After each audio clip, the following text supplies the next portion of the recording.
पहिल क्राइटेरिया कहलक जे पैसा खर्चा कए सकतै चुनाव लड़तै तऽ अहाँके खाली आश्वासन आश्वासन जनता एकटा भोट देबे वाला वोटर मात्रे बुझेले। अहाँके जीवन में कहियो जानलेवा धमकी आयल कि नहीं? धमकी तऽ बहुत होइ छै। ई देश बर्बाद है में देश में असहज अवस्था आवे में अहाँके कर्मचारी तंत्र सेहो जे छै बहुत जिम्मेवार छै। साहित्य में कलम चलावेला एकदम कोमल शांत मन होए के चाहिए। जे कलम में जे धार होना चाहिए वो धार नहीं। जे लोग के पास आत्मा नहीं छै, भावना नहीं छै, आत्मीयता नहीं छै तो मनुख नहीं छै हमारे हिसाबे। बहुत नीक कविता सबसे लिखे छी तो एकटा मैथिली कविता हम सबके सुना देतिए। आबि गेल दिन केहन छोड़ देलक सब केओ साथ, दिन रात सब एक बुझाइए तैयो दिल में मिलनक आस। कोनो एहन चीज जकरा लेके हम सबके प्राउड फील होना चाहिए। मध्य प्रदेश बनल से एमे गर्व फील करना चाहिए मधेसी के। हमारा यहाँ के मधेश मात्र नहीं देशे बेर वन बालिन सब बहुत छै जेकरा कात लगायल गेल छै तू साइड रह तोरा पास पैसा नहीं छै। बेरोजगार भत्ता तो ई विषय में कि अपन पॉडकास्ट में बहुत बहुत स्वागत है तो केना छै? हाँ धन्यवाद, ठीक छी जी। सर्वप्रथम हम जाने चाहब कि हम सबके ई नया शुरुआत अपन पॉडकास्ट जे केलहुँ ई मधेश के कॉन्टेक्स्ट में कते नीक या एकर की प्रभाव रहते समाज में केहन लागल अहाँके? एकदम हम तो पहिल बेर जब देखलिए अपन पॉडकास्ट सबसे बढ़िया तो अहाँके अपन हमर अपन एकटा हाँ, फील जे होइ छै अपनापन वाला फील। एतऽ से फील भेलै। दोसर बात जे छै वो मातृभाषा मैथिली में रहे तहु लऽ के हमरा जे छै बहुत नीक लागलै। आ दोसर बात जे छै अहाँ सबके जे प्रस्तुति जी। वो अहाँके जे अपन मैथिली के जे बोली छै ओहि लय में ओहि शैली में जे प्रस्तुति रहे छै विशुद्ध जे छै ई बेजोड़ एकदम ई जरूरी छलै है। जेना समाज के विभिन्न विषय सब में अपने बात करै छी, विभिन्न व्यक्तित्व सबके बजबै छी, विभिन्न प्रतिभा सबके प्रस्फुटित करै छी, ई एकटा बहुत गजब हमरा नीक लागल। व्यवस्थित रूप में एकदम जरूरी छलै है, अभाव छलै है तहु में राज विराज में जे खुजले है मर कही तो जन्मभूमि छी, जन्म स्थान छी एकदम। जी बहुत बहुत धन्यवाद होए के लागी। तो श्याम सुंदर जी अपने का ई पत्रकारिता और साहित्यिक जीवन के केना शुरुआत भेल, केना शुरू करने छलिए? पत्रकारिता आ साहित्य के जहन चर्चा कयल जाता सबसे पहले तो पत्रकारिता हमर छै। कारण जे ओना हमर जन्म स्थान छपकी भथौल जी। रूपनी गाउँपालिका वार्ड नंबर 4 में छै। मुदा हमर पालन पोषण से लऽ के हरेक व्यवहार पठन पाठन शिक्षा दीक्षा सब अहाँके विष्णुपुर गाउँपालिका वार्ड नंबर 1 खुरहुरिया गाम में भेल जे मामा गाम छी। जी। मम्मी गाम में रह के हम पठन पाठन हरेक चीज केलहुँ।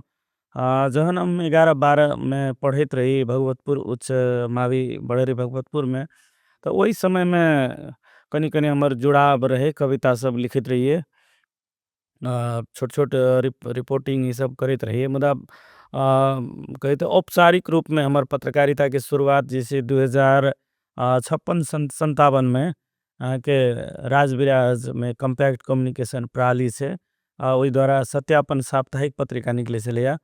तो वही में आबद्ध दबा के हम जैसे पत्रकारिता के शुरुआत के लिए बुझू जे एकटा व्यवस्थापकीय जिम्मेदारी से लऽ के रिपोर्टर होइत जे मीडिया में हम काज करते रही सत्यापन साप्ताहिक न्यूज़ टुडे पत्रिका से लिया। बाद में हम न्यूज़ टुडे के संपादक से हो भेलिए। तकर बाद अहाँ के काज करते के लिए एकटा इच्छा ही रहे छोटे से जना रेडियो हम बड़ सुनते रहिए कि हमार मामा मास्टर साहब छथिन तो वो एकटा नेशनल पानासोनिक रेडियो रहे 2 बैंड के और हम एकदम नुका के चोरा के सुनते रहिए। एक इच्छा रहे जे एकदम कनिए कम साउंड के सुनते रहिए चोरा के कतेक बेर बाजबो करे तो तैयो हम जे छै वो सिरक तर में झाँप के जना एखन जाड़ के मौसम छै तो हमारी इच्छा रहे खास करके धनकुटा प्रसारण केंद्र जे रेडियो नेपाल के वही में हम पत्र पठबैत रही, चिट्ठी पत्री सब पठबैत रही। नाम जे प्रसारण हो तो बड़ा खुशी हुए। तत से एकटा इच्छा हमर जागृत रहे जे काश हमरो जे छै रेडियो में बाजे के अवसर भेटतिए तो बड़ नीक होते। एकटा इच्छा छले संजोग से कही जे मधेश आंदोलन जे भेले अहाँ के 62-63 के बाद 64 में तकर बाद जैसे अहाँ के एकटा प्रोग्राम चलबे के अवसर हमरा भेटल सप्तकोशी FM इटहरी में जेकि लगभग 2-2.5 वर्ष तक जैसे अहाँ के अंतर्वार्ता कार्यक्रम रहे बहस कार्यक्रम ओई में हमरा कार्यक्रम संचालन करे के अवसर भेटल। हुँ।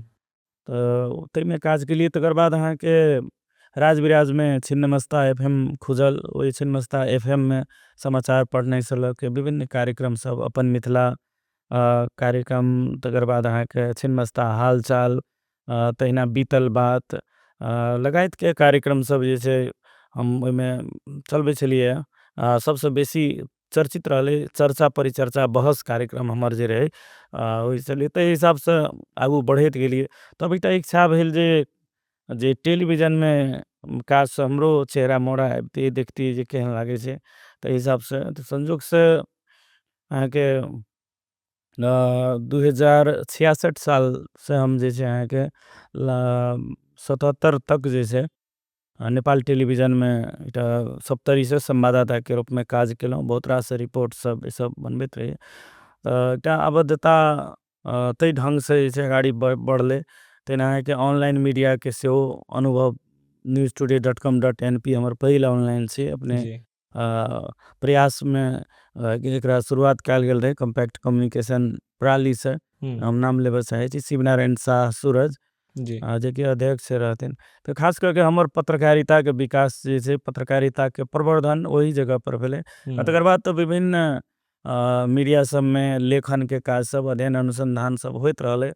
साहित्य कहबै तऽ साहित्य में सेहो खास करके हम लिखते-लिखते हाँ, ओना लिखते-लिखते तकर बाद अहाँके हेलो मिथिला कार्यक्रम चलै छै कान्तिपुर एफएम में, जे धीरेन्द्र प्रेमसी, रूपा दीदी दुनू गोटा चलबै छलै। बहुत काफ़ी प्रसिद्ध आ हुनका सबके मादे मैथिली अभियान में बहुत बेस सक्रिय भेलिए। मैथिली सांस्कृतिक परिषद के मादे, मैथिली साहित्य परिषद के मादे सबसे जुड़ित गेलिए। और साहित्य प्रति के ललक जे छै, रुचि जे छै बढ़ैत गेलै। ताहि हिसाब से बढ़ले होइत होइत अहाँके हम अहाँके छिन्नमस्ता भगवती संबंधी एकटा पुस्तक 66 साल में एकटा प्रकाशन भेलै हमर। तकर बाद अहाँके दोसर संस्करण सेहो अयलै। हुँ। तब किताब सब अहाँके लिखली। हाँ, दोसर संस्करण सेहो अयलै। तकर बाद अहाँके नेपाली वाङ्मय कहि के गिनीज पब्लिकेशन के नेपाली किताब, ओहिमे हमर एकटा समाज चकेबा के एकटा चैप्टर निबंध जे छै, निबंध। पठन पाठन हुए लागलै। ताहि हिसाब से तकर बाद मैथिली के पाठ्य पुस्तक में सेहो 4, 5, 6, 7 सब में भी पाठ सब में जे छै निबंध सब पाठ्य अपन लेखन के हाँ। काज जे छै केने छी। तकर बाद अहाँके एमहर पिछला समय एकटा अनुवाद हमर छै, घूर उपन्यास के अनुवाद, जे मैथिली में अनुवाद केने छी धीर कुमार श्रेष्ठ, जे कि नेपाली में लिखने छली मधेश आंदोलन संगे संबंधित। अपने सबके हाथ में बहुत जल्दी आबि जायत आब। तो ओकर अनुवाद सेहो केलिए। एखन अहाँके दुर्गानंद झा, जे कि राजा महेंद्र पर बम फेंकने रहे, उनका पर सेहो अध्ययन अनुसंधान करके कृति के रूप में लावे के प्रयास कर रहल छी। मैथिली नैना गीत पर भी काज सब केने छी। कविता संग्रह सब छै।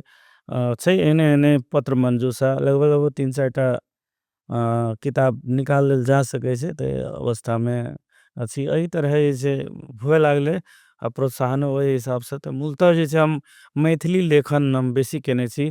तकर बाद नेपाली में सेहो छै, मैथिली नेपाली। तो ओहि हिसाब से साहित्य यात्रा जे छै हमर बढ़ैत गेलै। निरंतर लिखै छी। प्रेम है किताब से। जेना कही तऽ लोग एकटा सुगंध जे होइ छै ने, हमरा किताब से किताब के सुगंध ओ नीक किताब लागे के छै कहि सुगंध के। हमरा बड्ड प्रिय लागे छै। और किछ लिखै छी तऽ हमर बड़ मन बड्ड जे छै खुशी होइए, आनंदित होइए। जेना किछ लिखऽ लागे छै जब पूरा भऽ जाइ छै तऽ एकदम पूरा मन हल्लुक जकाँ बुझाइत रहै छै। निरंतर लागल छी साधना में, लिखैत रहै छी। पत्रकारिता तऽ चलिए रहल अछि। एखन madhesllive.com छै, जकर संपादक छी।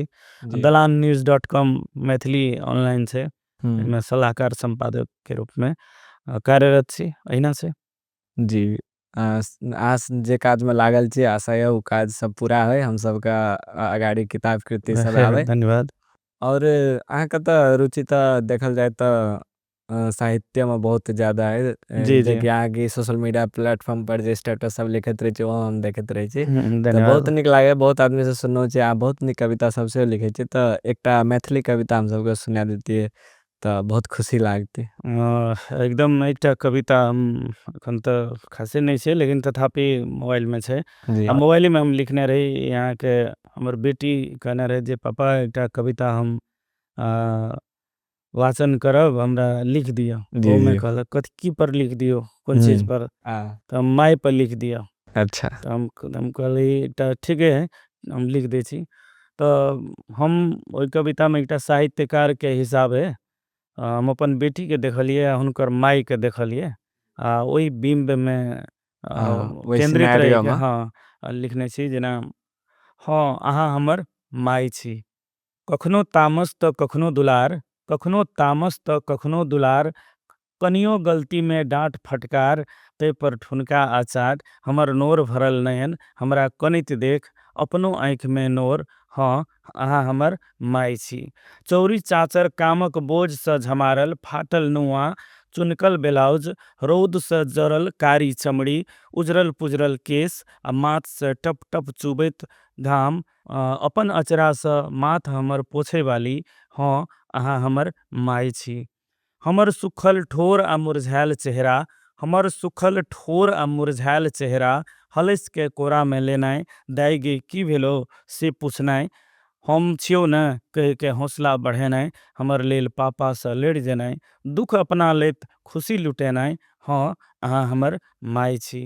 घर आ खेती किसानी सेहो केनाय, घर आ खेती किसानी सेहो केनाय, हम अपने कर लेबे जो पढ़ गए, भोरे स रात धैर खटैत रहनाय, स्वर्णिम स्वप्न में हराइत आ पेराइत, हमरो बेटी कहबिका हेतै कहेत, अपन जिंदगियो बिसेर जेनाय, हाँ अहाँ हमर माई माई छी। छी। पाबैन त्योहार में निक निकुत, पाबैन त्योहार में निक निकुत, लबका कपड़ा आ हील वाला जुत्ती, शौक सेहनता सब हमरे लेल, चेप्पी वाला नुआ, चेप्पी वाला नुआ अचरा स झापैत, टाट पर कनी खोंच लाग गेले, बहन्ने बनबैत, कहे छे निक से पढ़िए, हाँ अहाँ हमर माई छी।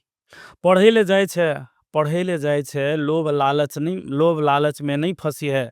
पढ़े ले जाय छे, लोभ लालच में नहीं फंसी है, समय में खई है, भूखल नहीं रही है, मोबाइल बेसी नहीं चलावी है, किछो हेतो तो हमरा कही है, पापा के नाम बदनाम नहीं करी है, खोट के 10 टकिया अहीं हाथ में दई छे, हाँ अहाँ हमर माई छी। नित साँझ भोर मोबाइल पर कान रहनाय, नित साँझ भोर मोबाइल पर कान रहनाय, हाँ मम्मी नित एकेटा सवाल, खेलही दाई गे, निक छे न, हाँ तू खेलही दिन के भात से, हाँ तू खेलही दिन के भात से, हम खा लेबै, गे घर एभी कहिया, गे घर एभी कहिया, मन ओनाय छे, दुओ दिन ले घर या न, हाँ से कहनाय, हाँ अहाँ हमर माई छी, अहाँ हमर माई माई छी। छी। जी, जी। ई बहुत मदर्स डे में लिखल गेल है। बहुत सुंदर कविता लागल। धन्यवाद। एक हिसाब से देखल जाए त साहित्य में कलम चलावे ला एकदम कोमल, शांत मन होए के चाही और पत्रकारिता में कलम चलावे के लेल कनी है जे न कठोर, कनी हार्ड मन राख के लिखे पड़े छै, तेन कुछो छै कि ना? एकदम बहुत बढ़िया सवाल के लिए प्राय जे छे अहाँ के कतेक लोग हमरा कहत रहे छे जे मतलब पत्रकारिता में मतलब कलम में धार नहीं भेले कि हाँ। हमरा कतेको बेर कहत रहे छे जे कलम में जे धार होना चाहिए वो धार नहीं। वास्तव में हम कनी वास्तव में सॉफ्ट छी। कतेको लोग कहत रहे जे कोमल हृदय के लोग छे। जी, जी। वास्तव में साहित्यकार के मन कोमल कोमले होय होय छे, छै, हाँ। हृदय कोमल होय छे, ओकरा में भावना जीवे छे, ओकरा में भावना रहे छे, और जेकरा लग भावना रहे छे वो आदमी बिल्कुल ऑनेस्ट होय छे, ईमानदार होय छे, ओकरा पास नैतिकता होय छे। आ जे लोग के पास आत्मा नहीं छे, भावना नहीं छे, आत्मीयता नहीं छे, तो मनुख नहीं छे हमर हिसाबे। कते लोग एकरा नहीं नीक रूप में लेत रहे छे जे अहाँ भावना में बहि जाय छी, हाँ, भावनात्मक लोग छी, पत्रकारिता नीक नहीं भावनात्मक भेल लोग छी, धार नहीं। लेकिन हम एकरा नीक रूप में ले छी। एखन अहाँ के ई चीज जे छे अहाँ के अभाव छे, कि त जेकरा पास दिल रहते तब ने वो अहाँ के दुःख दर्द हाँ बुझते दुख ककरो। दर्द बुझते, जेकरा पास वो कठोर दिल छे, कठोर हृदय छे, हुँ। तो किछ नहीं बुझ सके छे। तो स्वाभाविक छे पत्रकारिता में हम के लिए करतो छी, लेकिन बैलेंस करे के हमरा में सब दिन जे छे बानी रहे, जे केकरो घोंच पेच नहीं करना है, बैलेंस करके लिखी। आ साहित्य में तो बहुत एहन बात होय छे जे किछ अपनो अनुभूति रहे छे, और साहित्यकार जे छै, वो अहाँके ओकर भाव और उ जे छै मन जे छै अहाँके कतऽ से कतऽ देखैत रहै छै, किछु परिकल्पना करैत रहै छै। तऽ ओहि हिसाबसँ जे छै अहाँके आगू बढ़ै छै साहित्यिक यात्रा। एकटा चीज हमर अनुभव की छै, प्राय जतेक भी साहित्यकार छै ओकरा साथे कि तऽ ओकरा धोखा हुअ पड़लै, हाँ। धोखा प्राय भेल रहै छै, कि तऽ ओकर मन जे छै टूटल रहै छै, हुँ। या वो मनके जे छै वो फीलिंग्स जे छै भीतरसँ रहै छै, या कि तऽ ओ संघर्ष करैत रहै छै हाँ, ओ व्यक्ति, या बहुत कि तऽ गरीबी, दैनिक दिन सब कष्ट, देखने पीड़ा रहे छै। झेलैत रहै छै। तऽ प्राय करि कऽ अहाँ देखबै हुँ। तऽ ओहने व्यक्ति जे छै प्राय जे छै साहित्यमे और जे छै निखरै छै। जेकरा सुख सहेल छै, सुख सुविधा छै, तऽ ओ तऽ अपन दुनियामे मस्त रहै छै। हाँ, ओकरा ने वो शब्दके संयोजन से की मतलब, शब्दके खेती से की मतलब, ओ गढ़ैवला काज किया करतै, अपन दुनियामे मस्त रहै छै। तऽ हम ई कहब, केओ भी साहित्यकार छै तऽ हमरा हिसाबे ओ साहित्यकारके मन, मस्तिष्क और दिल, आत्मा जे छै एकदम जे छै अहाँके सॉफ्ट होइ छै। हुँ, एकदम ओकरा होयके पास चाही। जे छै सही गलत ओ छुटिया सकै छै, ठीक बेठीक छुटिया सकै छै। और ओहन लोग जे छै हथपथ गलती नहीं कए सकै छै। फर्क एते छै। और पत्रकारितामे की छै, एक हिसाबसँ ओना पत्रकारिताके एकटा विद्वान कहने छै परिभाषामे, जे पत्रकारिता हतारके साहित्य छै। हुँ। अब दैनिक रूपमे कार्यक्रम होइ छै, हरेक गतिविधि सब होइ छै, ओकरा रिपोर्ट केनाइ, समाचार लिखनाइ या खोजी समाचार केनाइ, ई एकटा प्रकारके धर्म निर्वाह होइ छै। मुदा साहित्यमे जे छै अहाँके विशुद्ध जे छै एकदम निस्वार्थ भावसँ, एकदम निष्कपट हिसाबसँ, एकदम एकांत भावसँ ओ लिखल जाइ छै, और भीतर दिलसँ लिखल जाइ छै, मनसँ लिखल जाइ छै, और आत्माके जे आवाज रहै छै वएह चीज जे छै प्रस्फुटित होइ छै। अहाँ अपन जीवनमे केकरो प्रेरणाके स्रोत कोनो लेखक या कोनो सामाजिक अभियंता केकरो मानै छियै कि नहि? प्रेरणा के स्रोत कहल जाय तऽ खास करके हम ऐसे पहिनहु चर्चा केने रही। बेसी हम प्रभावित अहाँके हेलो मिथिला से भेल छी। जी, धीरेन्द्र धीरेन्द्र प्रेमर्षि, प्रमर्श जी। रूपा दीदी के नाम हम बेर बेर लैत रहै छी। हुनका सबके प्रेरणा जीवनमे भेटल यऽ। ओना साहित्यिक प्रेरणा कही तऽ साहित्यिक जे पढ़ैत गेलियै ताहि हिसाबसँ जे छै अहाँके मिलैत गेल।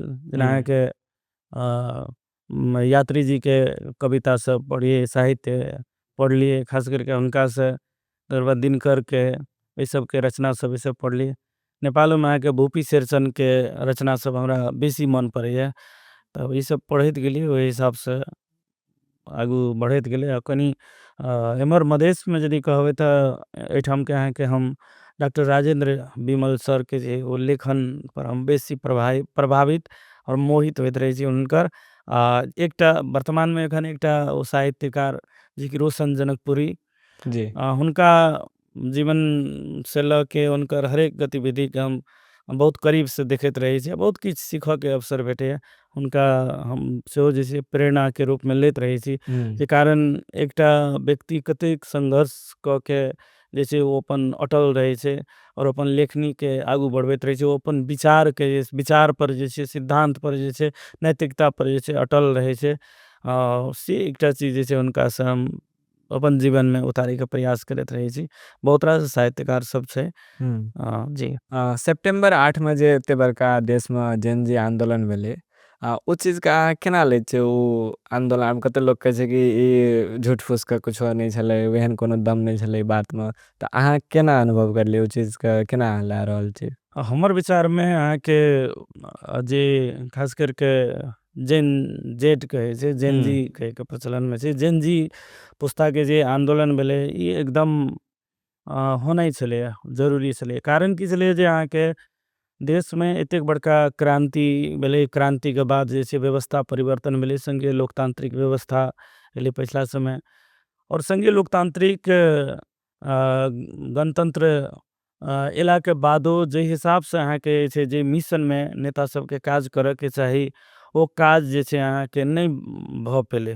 अहाँके खाली आश्वासन आश्वासन, जनता एकटा भोट देबयवला वोटर मात्रे बुझेलै। सब दिन जनता अहाँके जे छै ओ मीठा आश्वासनमे, झूठा आश्वासनमे जे छै पड़ैत रहलै। ई एकटा बहुत नहि नीक पक्ष के रूप में लेल जाए, जना मान के चलू एते बड़का आंदोलन भेलै, हरेक चीज भेलै, अपने देश में युवा सब रोजगारी पाबते, अपने देश में श्रम सीप के जे छै खर्च करे ले पाबते, अपने देश के बनबै ले जे छै युवा जनशक्ति के श्रम खर्च होबा के चाही, ओ चीज नहीं भ सकलै। शिक्षा अहाँ के जे छै व्यापारीकरण क देलकै, शिक्षा अहाँ के सरकारी शिक्षा के धाराशाही क देलकै। अब सरकारी स्कूल में अहाँ के पढ़े वाला बच्चा अहाँ के गरीब विपन्न के बच्चा रहे छै, देखियो अहाँ के कोन अवस्था से जा रहल छै।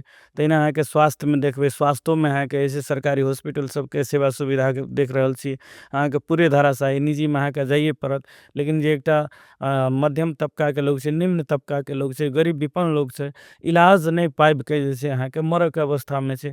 कतेक लज्जास्पद अवस्था छै, एखने देखबे अहाँ के कतेको बीमारी सब जे छै इलाज के पैसा नहीं तीर पाबि रहल छै, त लाश बंधक राखि लेल छै। तेहनो घटना सब सुनैत हेबै, जेना कैंसर पीड़ित सब जे छै इलाज करे ले नहीं पाबि रहल छै, तो सहयोग के याचना करऽ लेल बाध्य भ जाइ छै। ई काज त अहाँ के जे छै सरकार के करऽ के चाही ना, हाँ, नहीं छै। अहाँ के देखियौ केहन शिक्षा दऽ रहल छी जे अहाँ के ओइ शिक्षा के उपयोगिता नहीं भ रहल छै, गुणस्तरीय शिक्षा नहीं नहीं छै। नहीं नहीं भ रहल छै, व्यापारीकरण भ गेलै।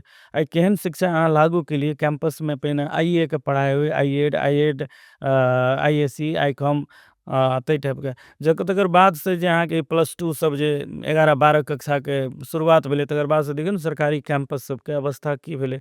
एक हिसाब से रणनीति तहत जे छै एकरा जे छै अहाँ के धाराशाही कैल गेलै, और एहिमे अहाँ के नेतृत्व वर्ग के बहुत बड़का जिम्मेवारी त एमे देखल जाय छै, कमी कमजोरी देखल जाय छै।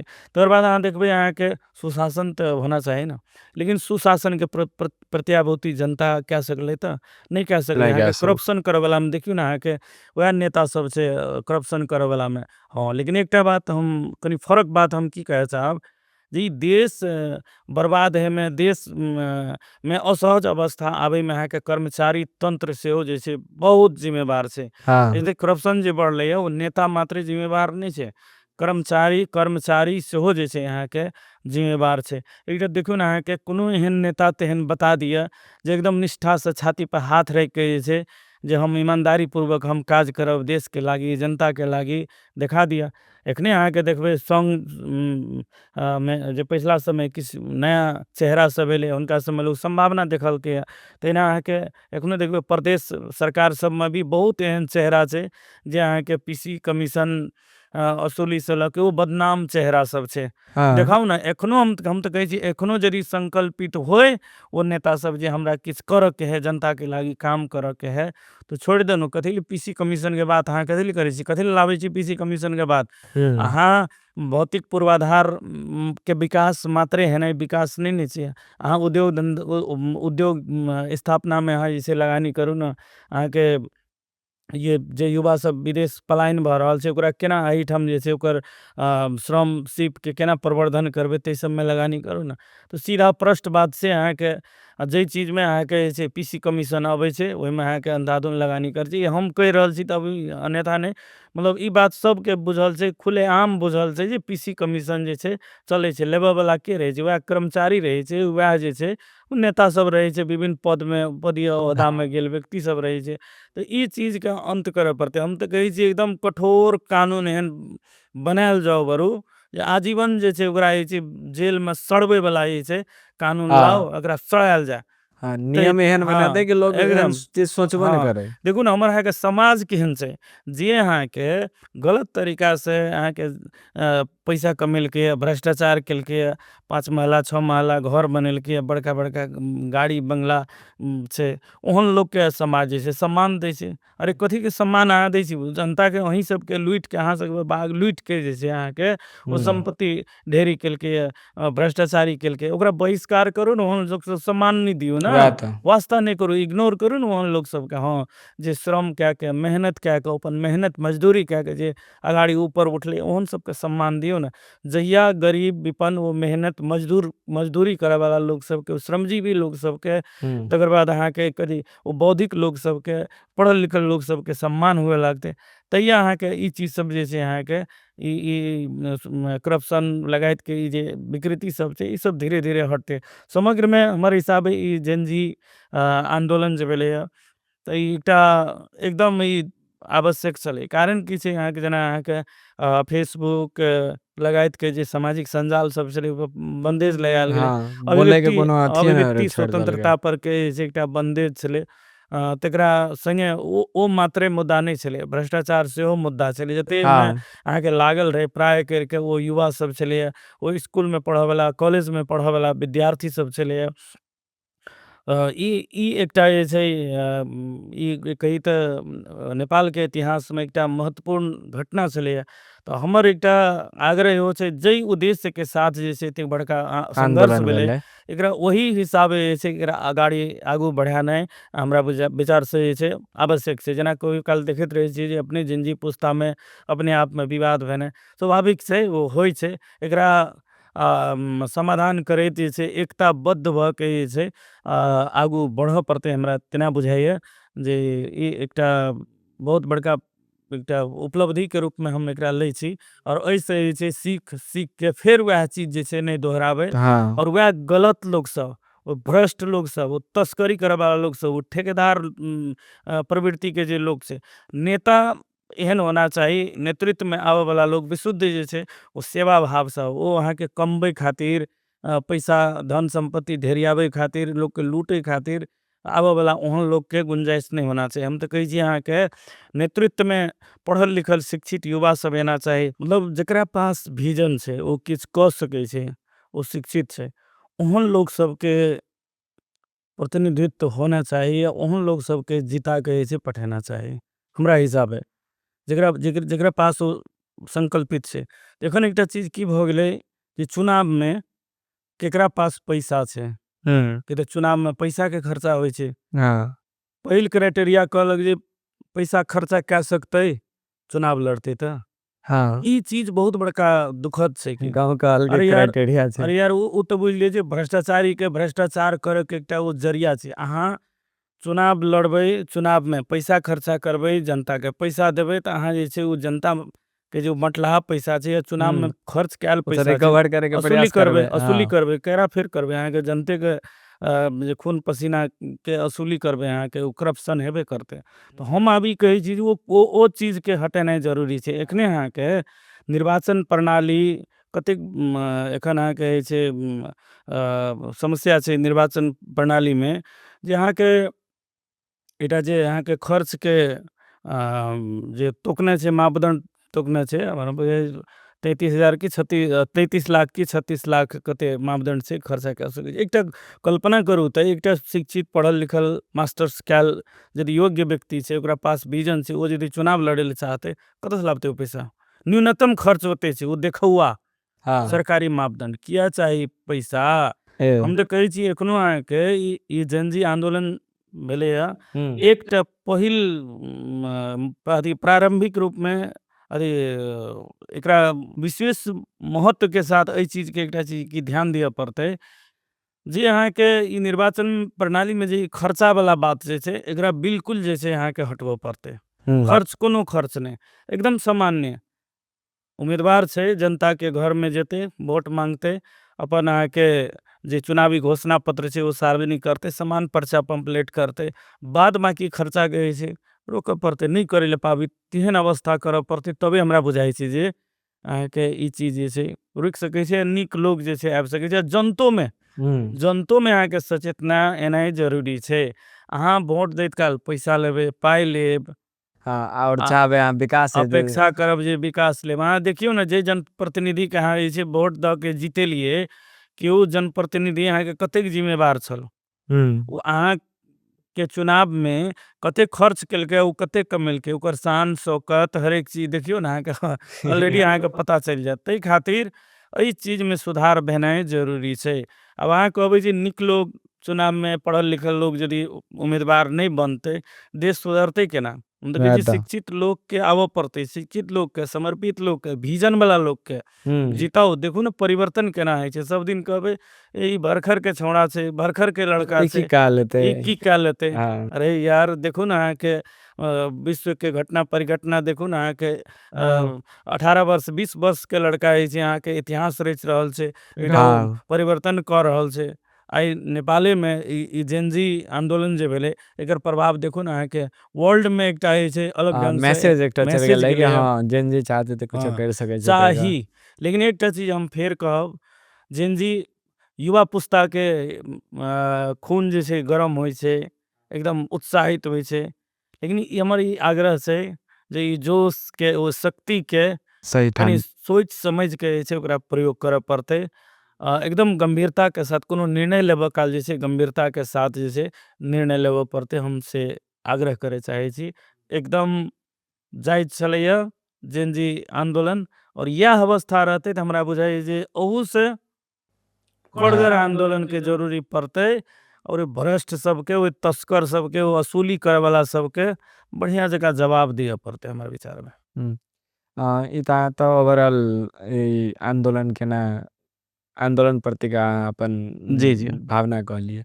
मेन बात हमरा ई और जाने गया कि ई सितंबर 8 का जे निर्णय सब जे छले जे सरकार द्वारा कहियो या प्रशासन द्वारा जे लायल गेले अन्यथा रूप में कहल जाए तो एकदम नैनिक तरीका से स्कूल पढ़े वाला बच्चा सब पर जे गोली चलेनाइ रबर बुलेट सब यूज करना आंसू गैस सब तो ठीके छले लेकिन जे गोली लागले लोग सबके मृत्यु भेले ई चीज का किया कहल चाहे छै कत गलती भए सकै छै।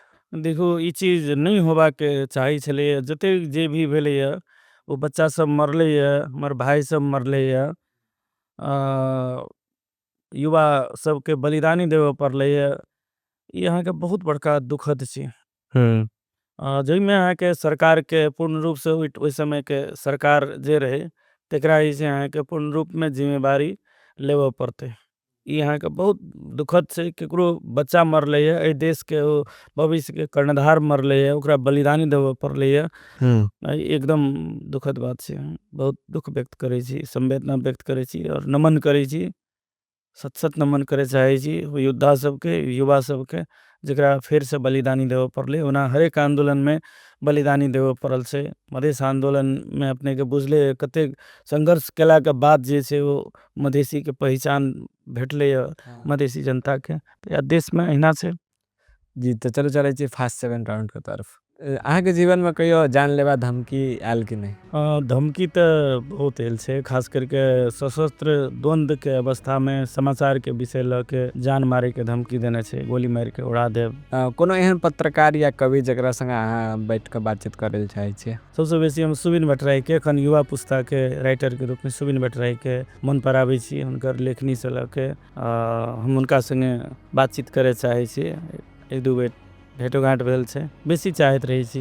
अहाँ द्वारा पब्लिश करल कोनो पोस्ट या रिपोर्ट जे अहाँ पर बाद में भारी पड़ गेल। बहुत एहन रिपोर्ट सब छे जे अहाँ के समाचार होय पोस्ट होय जेके कारण से अहाँ के धमकी पड़ल छे रिमूव कर दियो हटा दियो ते टाइप के अथी सब भेल छे लेकिन नहीं हटेली। एकदम सही। कोनो एहन ठाव जता अहाँ के एज अ स्पेशल गेस्ट या चीफ गेस्ट बोलाल गेल और अहाँ के बहुत प्राउड फील भेल ओइ ठाव में जाके।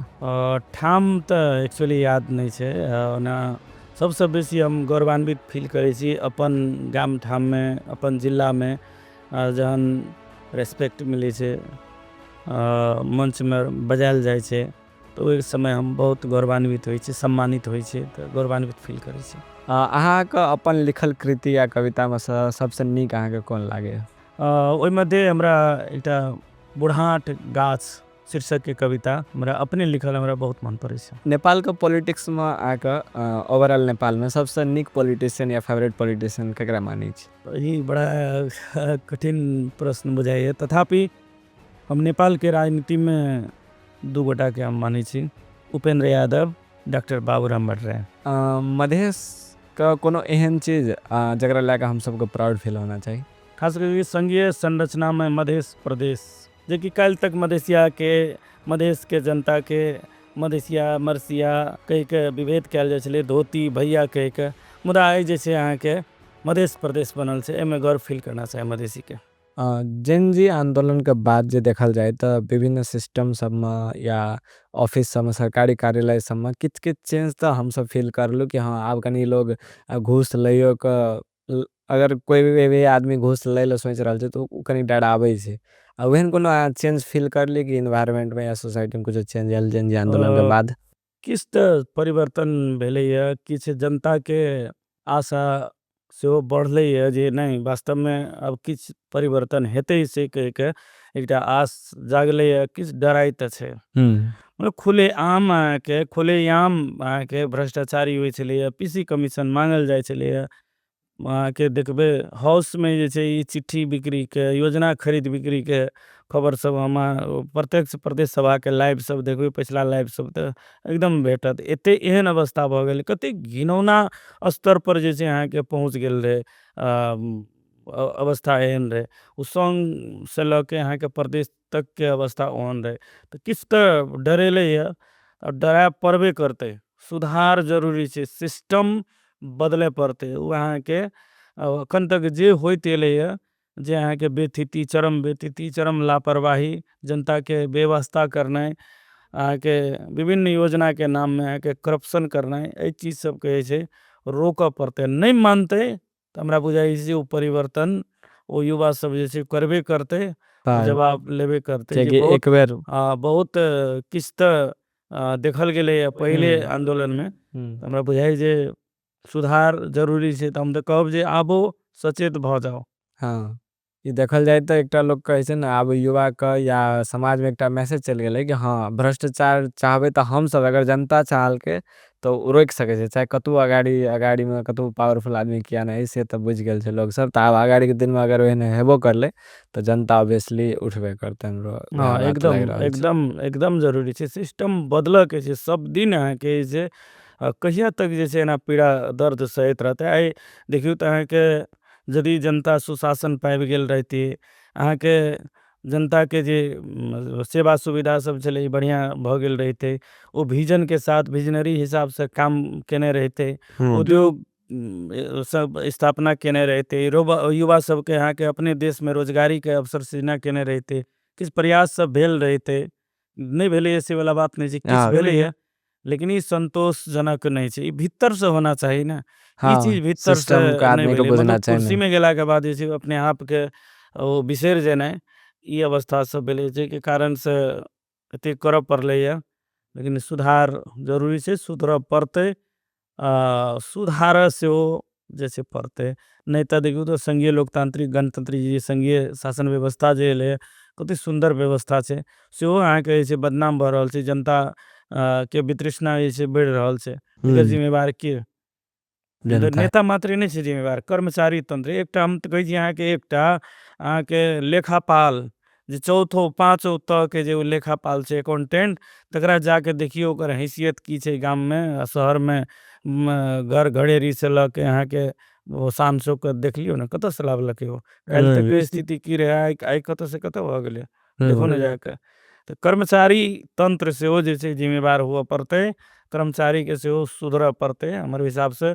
बरु तलब और नहीं पुगै छै तऽ बढ़बऽ पड़ै छै तऽ हाँ, बढ़ा दो सम्मानजनक, जे रोजी रोटी चले, घर परिवार चले, लेकिन करप्शन के रोकऽ पड़तै।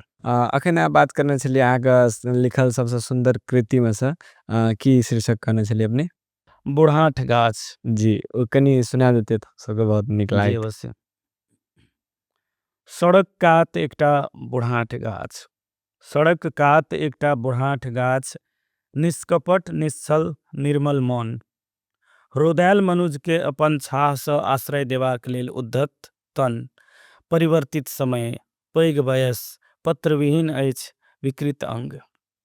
विशाल अस्थि, फाटल चिटल चमड़ी, पर सेवा हेतु लड़ैत जिंदगीक जंग। अस्थिक धोधरि में चिड़ै के बनल बसेरा, किलोल करैत आहारा हेतु बचेरा।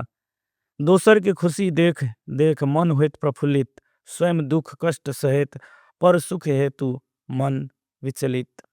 सुखल जाइत ठाढ़ि पात, घटैत हरियाली आ सौंदर्यता। पर सुखक हेतु पल पल बढ़ैत जिंदगीक लालसा। अंग सब काटि काटि ओ जारनि तऽ कहियो मसान घाट। धह धह जरैत गाछक अंग सब, वैह मनुजक साथ। अंकुरन, बाल्य, युवा, प्रौढ़ा आ बूढ़ा अवस्था धरि के बात।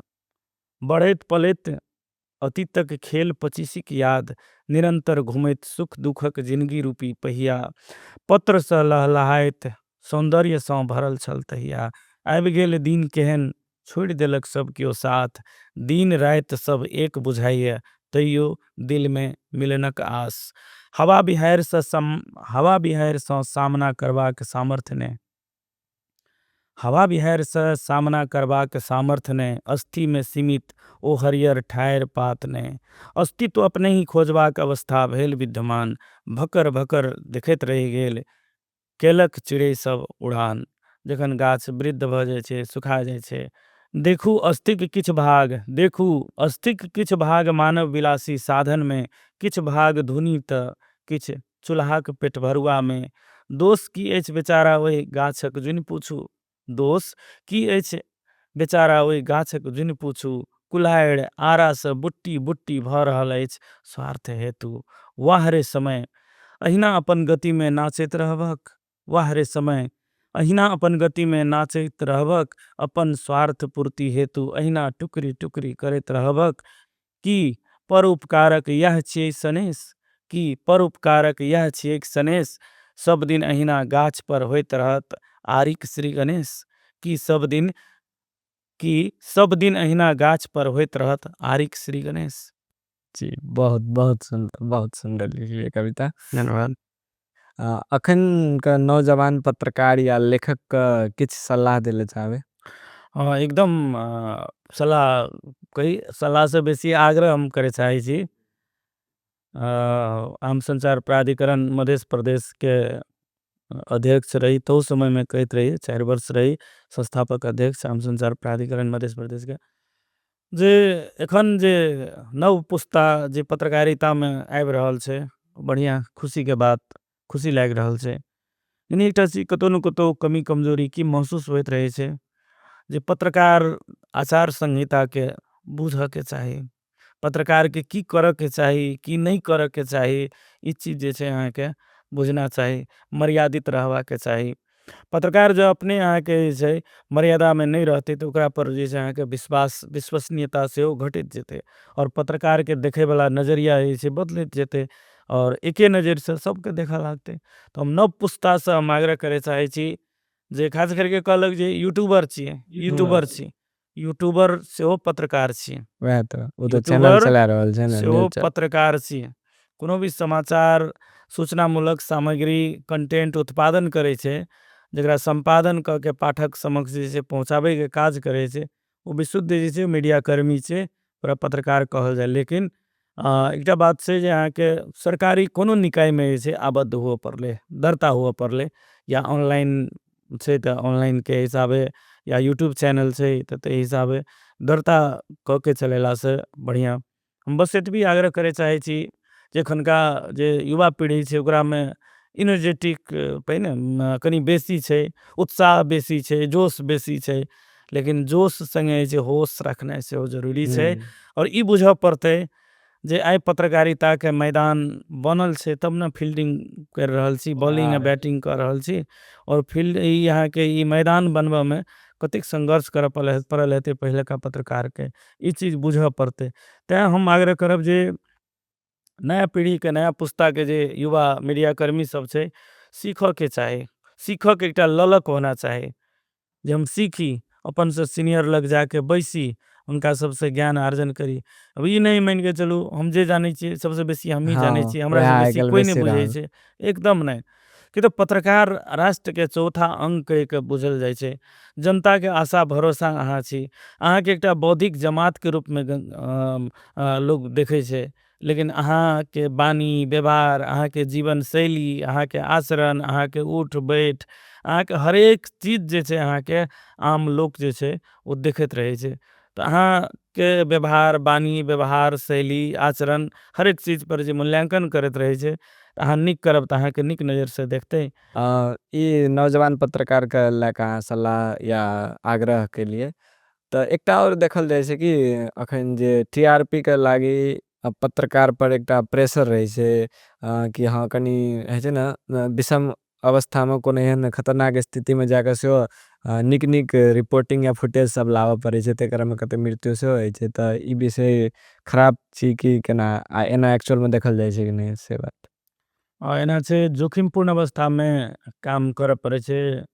अहाँके विभिन्न पेशा सब मध्य के जोखिमपूर्ण पेशा मध्य के पत्रकारिता सेहो एकटा पेशा छियै। हुँ। कारण की छै जे अहाँके विभिन्न व्यक्ति संगे भेटऽ पड़ै छै, विभिन्न व्यक्ति संगे बात करऽ पड़ै छै और विभिन्न विषय वस्तु के उठान सेहो करऽ पड़ै छै। कहियो काल अहाँके एना होइ छै जे ककरो जेकरा लागै छै जे हमर विरोध में लिखलकै, हमर की विषय में समाचार लिख देलक या हमर कोनो गलत काज के भंडाफोड़ कर देलक। ई अवस्था सब रहै छै, तेहन अवस्था सब में धमकी सब एनाइ स्वाभाविक रहै छै, थ्रेट तऽ रहै छै। तकर बाद अहाँके जे जोखिमपूर्ण अवस्था जेना अपने भरखरे जे जेनजी आंदोलन भेलै, मधेश आंदोलन सब होइत रहे, ओहन अवस्था सब में कनी थ्रेट रहै छै, गोली चलैत रहै छै। ते अवस्था में रिपोर्टिंग केनाइ तऽ अपने आप के केना सेफ रहनाइ, जेना अहाँके जैकेट, प्रेस जैकेट लगा के जेनाइ, अपन परिचय पत्र जे छै साथ में लगा के लटका के जेनाइ। तकर बाद अहाँके रिपोर्टिंग जे कऽ रहल छी या फोटो वीडियो खींच रहल छी तऽ शेल्टर ल के बैठनाइ, जे हम कतऽ रहब जे अपने आप के सुरक्षित सुरक्षित रह महसूस करब, ओ सुरक्षा अपने आप में जे छै करऽ पड़ै छै, पत्रकार के करऽ पड़तै। हुँ। नहीं वरना चैनल के तरफ से कोनो प्रेशर नहीं रहे छै, नहीं कनी अंदर जाके कनी और कनी जल्दो-वल्दो चीज सबका फुटेज लुकाएके ओहन कोनो प्रेशर रहे ओ छै। प्रेशर कि संचार गृह के तऽ रहबे करे छै जे बढ़िया रिपोर्टिंग एना चाही, सबसे फरक ढंग के एना चाही, सबसे जे छै लेटेस्ट क्लिप होना चाही, हाँ, कनी तै टाइप के ओ रहै छै। स्वाभाविक छै, ओ तऽ होइत रहै छै। आ पत्रकार जे पत्रकारिता करैत रहै छै, खास करके जे वीडियो खींचैत रहै छै या फोटो खींचैत रहै छै, जे एक्सक्लूसिव हमर हुए के हमर हाँ, कनी फर्क रहे, जे और लोग लग नहीं हुए और पत्रकार साथी लग नहीं हुए, ई चीज हमरे लग हुए, तो स्वाभाविक ओ चाहैत रहै छै। हाँ। ओना देखल जाय तऽ मधेश में तऽ बहुत पॉलिटिकल स्टंट से लए बहुत चीज में विचित्र घटना सब होइते जी, रहै जी। छै। अखन हाल फिलहाल में हम सुनने छलहुँ कि ई बेरोजगार भत्ता, जी, जी। तऽ ई विषय में अहाँ की कहै ले चाहै छियै? उ देखू, स्वाभाविक छलै कि नहीं? एखन जे किछु परिस्थिति जे निर्माण भेल रहै अहाँके मध्य प्रदेश में, ओ नहीं हुँ। होबाके चाही छलै। हमर एक दिन हम बीच में स्टाटस सेहो लिखने रहिए जे जी, जी। एखन अहाँके सर्वदलीय सरकार बननाइ जरूरी छलै, साझा सरकार बननाइ सर्वदलीय सरकार बनि के साझा एजेंडा के साथ जैसे अगाड़ी बढ़नाइ जरूरी छलै, जे संघीय लोकतांत्रिक गणतंत्र के जे छै बचेनाइ, एकर रक्षा करनाइ, एकरा मजबूत बनेनाइ सेहो दायित्व छलै। तथापि ई जोड़ घटाव के दौर में ई भेल रहे, मुख्यमंत्री बनल रहे, विभिन्न घोषणा सब केलकै, अदालत के आदेश रहबे करे जे अहाँके कोनो भी दीर्घकालीन असर पड़े वाला निर्णय नहीं करऽ के लागी। हमरा हिसाब से एहन निर्णय सब नहीं करना चाही छलैया, जे केलकै हाँ। ओ गलत रहे। तें हमरा बुझाइ छै जे एखन ओ चीज एखन खारिज ठीक सब भेलै। भए गेलै। ई राजनीति के बात में एकटा अहाँ जे कहलियै सबके मन में इएह बात छै कि हाँ कनी नया आदमी के देना चाही वोट या चांस देना चाही, शिक्षित आदमी, लॉन्ग टर्म विजन राखे वाला आदमी सबके पॉलिटिक्स में आबे के चाही। तऽ अहाँके की लागय कि एकटा लोकल गाँव समाज में जतऽ छै, जतऽ एकटा माइंडसेट बनि गेल छै, हाँ जे पैसा देतै ओकरे हम वोट देबै, या हम तऽ ई पार्टी से छी, हम पार्टी केना बदलि लेबै, एहन सोच राखे वाला ठाँव में सँ चेंज आबि सकै छै, न्यू कॉमर्स के लोग वेलकम करतै, एक्सेप्टेबल रहतै कि नहीं रहतै, अहाँके केना लागि रहल यऽ? हमर हिसाब से हम एहिसँ पहिनो चर्चा कऽ चुकलहुँ जे जै हिसाब से अहाँके नया चेहरा के एंट्री होबा के चाही, हुँ, ओते नहीं भऽ सकतै। हुँ। लेकिन किछु नया फेस सब, नया चेहरा सब एतै, कारण की छै, जैठाम के जै क्षेत्र के जनता सचेत रहतै, ओ अपन जनप्रतिनिधि जे छै ओहि हिसाब के चुनतै जे ई चेहरा सब मध्य कोन चेहरा हमर लेल ठीक रहत, के हमरा लेल काज करत, के जिम्मेवार रहत, ओ चीन के जे छै मतदान करतै। तऽ नीक फेस अवश्य एतै। आ जैठाम के जनता सचेत नहीं रहतै तऽ ओहिठाम अहाँके किछु समस्या सब तऽ देखल जेतै। हुँ। पुरना चेहरा सब जे छै अधिकांश दोहराई के संभावना हेतै, किया तऽ हाँ। अहाँके निर्वाचन में जो खर्च के जे दायरा छै, ओ खर्च के दायरा में जे परिवर्तन नहीं लाबतै, ओ हुँ। नहीं भऽ सकै छै। एकटा सर्वसाधारण लोक आगू नहीं आबि सकै छै, ओ अपन विजन के अहाँके इम्प्लीमेंट नहीं कऽ सकै छै, ओकरा लोग नहीं चिन्ह सकै छै। एखने अहाँके चुनाव के चर्चा जहन होइ छै, जे चर्चा होइ छै, उ ठटतै, उ भरखर के लड़का उ ठटतै, हाँ। ओकरा कते पैसा छै, हुँ। पढ़ले लिखले से भए जेतै, चुनाव में खर्चा कर सकतै, एहि टाइप के अवस्था सब छै। किछु पार्टी सबमे सेहो होइ छै जे कहलक जे हे ओकरा लग पैसा नहीं छै, ओकरा केना टिकट देल जेतै, केना टिकट देबै कहि हाँ, के। वो तो अथिये पार्टी नहीं के करते। नेता सबके ई सबसे गलत मानसिकता ओतै जे छै अहाँके ढुकल छै जे पैसा खर्चा कए सकतै। अहाँ जब पैसा के बात करै छी, अहाँ पार्टी ओही पैसे खातिर खोलने छी, पैसे वएह तो वसूली करे सेवा खातिर करे खोलने छी। खातिर खोल। जब अहाँ पैसे वाला के लेल पार्टी खोलने छी तऽ ई अहाँके शिक्षित युवा सब, पढ़ल लिखल युवा सब जेकरा पास विजन छै, ओहन व्यक्ति सब, ओहन लोग सब कतऽ चयन भऽ के एतै। ताहि खातिर ई प्रवृत्ति जे छै ने पार्टी सबमे, जे फलना बाबू, फलना मालिक वाला प्रवृत्ति, एकरा तोड़ऽ पड़तै। एकरा तोड़ै के छै। जा धरि जे छै नहीं टूटतै ता धरि जे छै अहाँके परिवर्तन असंभव छै। अब ई नहि अहाँके चुनाव के समय में झूठ मूठ के जे छै आश्वासन नारा दे। आश्वासन दऽ देबै, हम एना कर देबै, हम एना कऽ देब, हम एना उल्टा देबै, एना पुलटा देबै। ई सब बेवहियात गलत बात सब छियै। समय लागतै परिवर्तन में, तो ओ आबऽ पड़तै। जेकरा पास विजन छै, हम ई नहीं कहब जे अहाँके जे ओ जिनजिए पुस्ता आबे मात्रे, हाँ अहाँके पुरानो पुस्ता में अहाँके की कहै छै अहाँके जे सीनियर लीडर सब छै, हुनको सब में किछ लोग में विजन छै, बढ़िया करे ले चाहे छै, तऽ हुनको सबके लावल जाय, ओहन लोग सबके मुदा चुनऽ पड़तै। जेना हम अहाँ जे छै कोनो चीज बिछे लागै छियै, जेना फले फूल लेबऽ जाइ छियै या तरकारी किने जाइ छियै, बिछै छियै ने हाँ, वएह तो तो। ढेर लागल रहै छै, ओहि ढेरी में से आब जे छै चुनऽ पड़तै जनता के जे अहाँ केहन चीज चुनबै। ओहिमे से सड़ला मानि के चलू एखन कोबी के सीजन छै, तो सड़लाहा कोबी लेब कि अहाँके ताजा कोबी लेब, बढ़िया लेब। तो ताजो लेब तऽ कोनो दवाई देला ताजा लए रहल छै कि लए रहल छै से हाँ, तऽ सोचऽ एहि पड़त। चीज में सचेत रहऽ पड़तै। अहाँके ओ ताजा वाला लेबऽ पड़लै और बढ़िया लेबऽ पड़लै। ओ सड़लाहा सबके साइड लगा के जे निकहास छै बढ़िया वाला, से जे छै चयन करऽ पड़तै। देखल जाए तऽ अखन पॉलिटिक्स में, नेपाल के पॉलिटिक्स में एकदम क्रेज लावे वाला नेता के रूप में एकटा बालेन शाह जी जे छै काठमांडू जी के जी मेयर, हम्म। तऽ उनका प्रति मतलब की सोचे छै उनका प्रति कि हाँ केहन व्यक्तित्व आदमी छै, वहने आदमी सबके पॉलिटिक्स में आबे के चाही कि केना? नहीं एकदम ओ हुनर जेकरा में छै, क्षमता जेकरा में छै, ओ संभावना भेल ओ लीडर सबके जरूरी छै। हम तऽ कहै छी अहाँके ओहन ओहन बालेन सब बहुत छै। हमरा अहाँके मधेश मात्र नहीं, देशे भरि ओहन ओहन बालेन सब बहुत छै हाँ, जे अहाँके छै ओ किनार लगायल गेल छै, ओकरा कात लगायल गेल छै, तो साइड रह, तोरा पास पैसा नहीं छै, वएह तो वएह चुनाव बात नहीं लड़ सकबे, तो नहीं भीड़ सकबे। छै। ई अवस्था छै। और सकै छै बालेन के किछु संपत्तियों रहे, ओ एकटा अपन क्रेज सेहो हुनका में रहे। और हाँ, एकटा चीज प्लस पॉइंट तऽ की छै अहाँके जे स्थानीय सरकार के पावर की होइ छै, ओ पावर जे छै देखा देलकै अहाँके बालेन। एखुनको अहाँके पालिका के अध्यक्ष सब, मेयर सब, नगर पालिका के मेयर सब, उपमहानगर के मेयर सब, ई सब अपन पावर के नहीं बुझि रहल छै। तो अपने सरकार प्रमुख छै, हाँ, कानून बना के आगाड़ी बढ़ि सकै छै, आगू बढ़ि सकै छै, परिवर्तन लाबि सकै छै, लेकिन देखियौ आइ की भऽ रहल छै, कोन खेला भऽ रहल छै।